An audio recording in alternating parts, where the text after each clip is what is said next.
La matinale d'Europe 1, 6h30, 9h. Thomas Soto.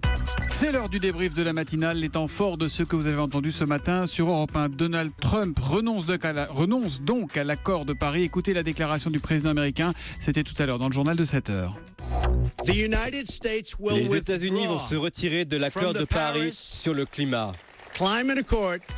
Première réaction de Nicolas Hulot, le ministre de la Transition écologique, c'était au micro de l'Interview Vérité à 7h45. C'est un message d'une violence inouïe.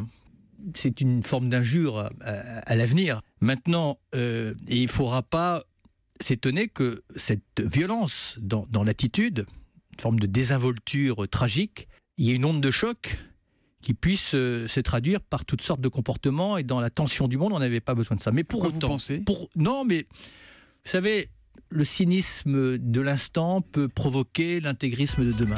Nicolas Hulot qui a été très clair par ailleurs, on ne remettra pas l'accord à plat comme le demande le président américain. Écoutez, Nicolas Hulot donne de l'espoir, la France a le sens de ses responsabilités, notre planète le mérite, a tweeté Isabelle. Autre tweet, Jean-Luc Foucard, nous empruntons la terre à nos enfants, mais Trump a décidé de ne pas la leur rendre. Ou encore Granger, Trump le seul individu qui réfléchit 8 jours avant de faire une connerie, tout ça avec le hashtag E1 matin. Et je vous signale que le hashtag Make Our Planet Great Again, le détournement du slogan de campagne de Donald Trump par Emmanuel Macron, est le hashtag le plus utilisé en ce moment sur Twitter en France. Thomas Pesquet va quitter ce matin la Station Spatiale Internationale.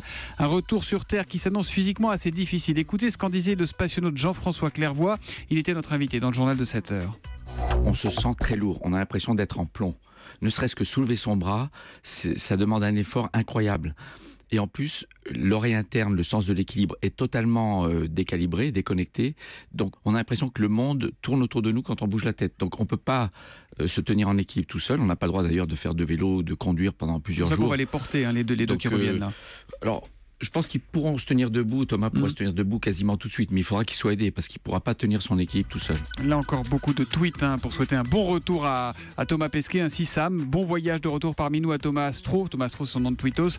Et merci de nous avoir fait rêver de là-haut ces quelques mois. Voilà pour le débrief. Je vous rappelle que l'arrivée de Thomas Pesquet sur Terre, vous pourrez la vivre en direct tout à l'heure à partir de 16h, édition spéciale sur Europe 1 menée par Nicolas Poincaré.